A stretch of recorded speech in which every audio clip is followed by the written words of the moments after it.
Mortal Kombat 12 was casually announced in the middle of an earnings call for WB Discovery. They claim to have ambitious launch projections, which means, yeah, Shinnok's in.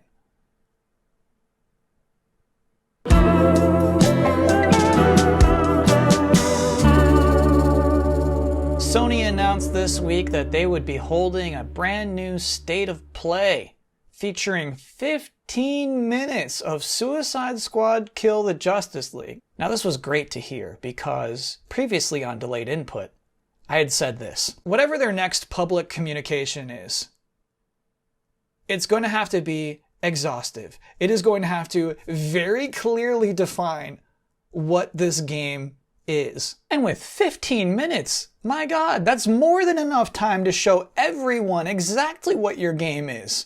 Now, the first thing we see is this. Hi everyone, my name is Darius Sidarian and I'm the Studio Product Director at Rocksteady Studios. Oh cool, Studio Product Director. I was hoping to hear from someone in management about this. Now I did look it up. He only just got this job title a few months ago. He actually just got it when a couple of guys left the studio at the end of last year. But here's how Darius sets up this whole presentation. Suicide Squad Kill the Justice League is the next installment in the Arkhamverse and will be releasing this May. It is a third-person action shooter set 5 years after the events of Batman Arkham Knight. Okay, bro. Stop. Stop right there. Now, we had known before, they had mentioned this before, that this game would take place within that timeline, but we're calling this the next installment in the Arkhamverse now? Oh shit. Oh, hold on, I'm getting a flashback. I feel like it's a preview of the marketing to come, the messaging that this game's going to need. We're not like the Avengers, we're like Arkham Knight. That game you loved in 2015. Eventually we get to the gameplay and it's this. It's actually a trailer.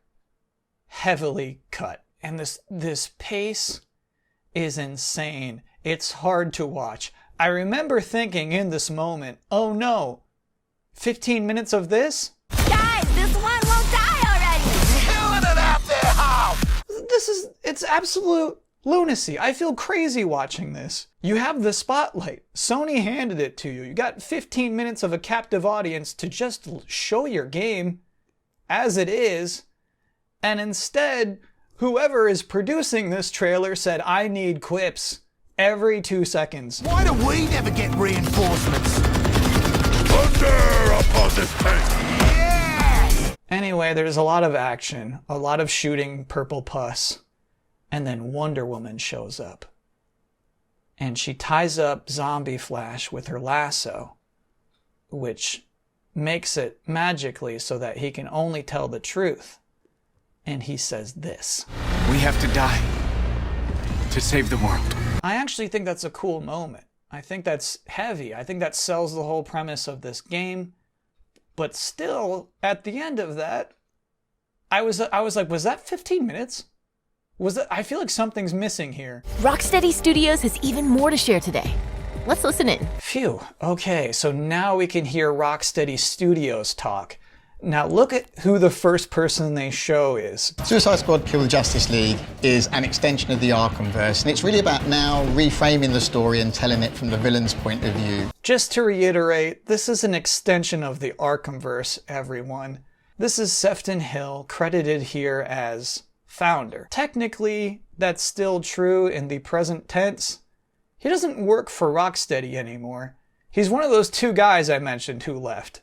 He and another co-founder and studio head, Jamie Walker, pictured here cooking some breakfast in the Arkham Knight days, they left the studio at the end of last year to go do more gaming adventures. So when the narrator said we'd be hearing from Rocksteady Studios, that wasn't a lie.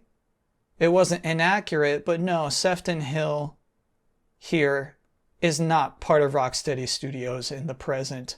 He was the general development face of the Arkham games. He was game director of the Arkham games, and here he is serving to provide some Arkham legitimacy to the Suicide Squad one.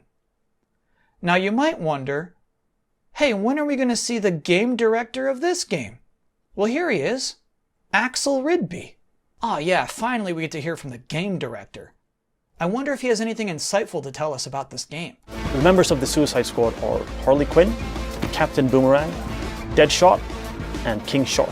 But anyway, now we're at the part of the presentation that is developers talking.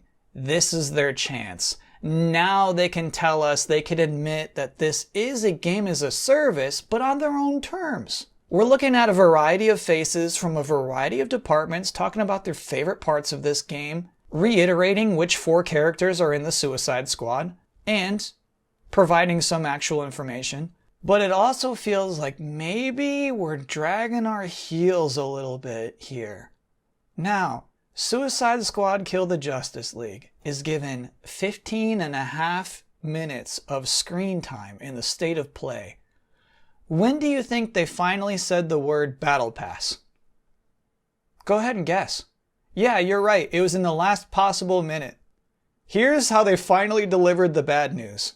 When the story is done, our experience doesn't end there. Rocksteady will continue its legacy of supporting the game after it's launched. We're going to deliver lots of new content to our players. We're going to have new playable characters, new weapons, and new missions. For players who like to customize their looks, we'll offer a battle pass that only contains cosmetic items. There's just going to be so much for the players to enjoy. There's just so many things the players are going to enjoy. Bad idea. Giving Rocksteady 15 minutes to demonstrate a game and they just spend most of that buttering everyone up for the eventual message that this is indeed a Battle Pass game. Oh, by the way, the premise of this episode is bad ideas. Now this was nice to hear. Our next game is from Enhance, the creators of Tetris Effect and Res Infinite. Ooh, that sounds good to me. Now what's that look like? Okay, so it's this. It's a game where you herd humans over cubes. And it's like, it's not that crazy. It's strikingly similar to the puzzles that were in Ratchet & Clank Rift Apart. So you go through the fan. Yep, come along, little babies. Okay? Then you fly over the button.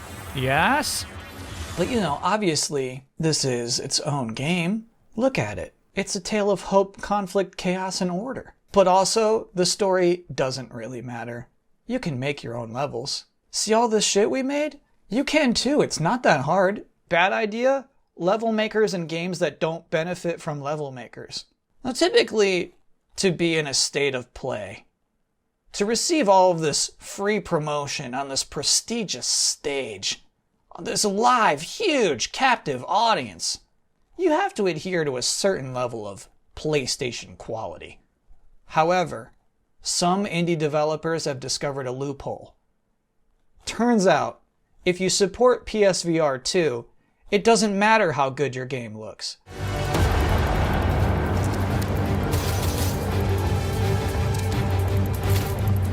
Look, they gotta sell these headsets. The bar has been lowered.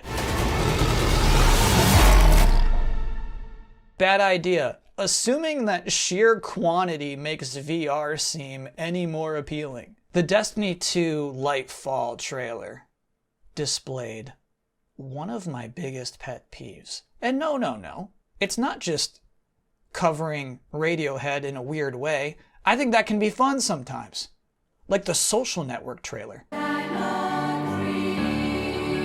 That's an all-timer. In this case, it's just when people use just the part of a lyric that they feel is relevant to the product that they're selling. You know, it's the old... So in the Destiny 2 Lightfall trailer, we're hearing...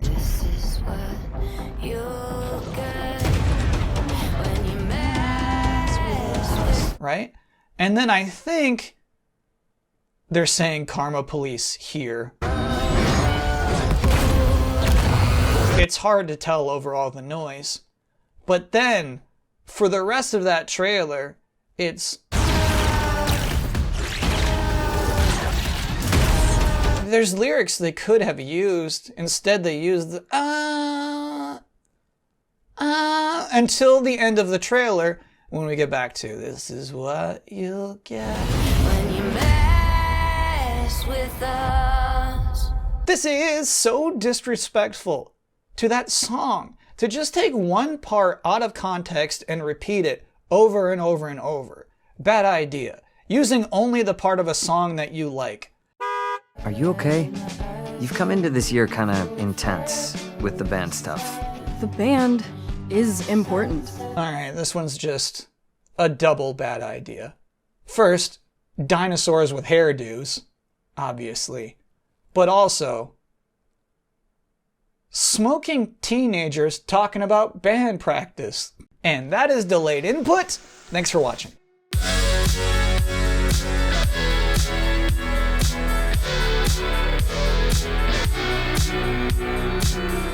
So if you felt like maybe this episode was a little overly negative and you're like, what did he like from the state of play? It frankly wasn't much.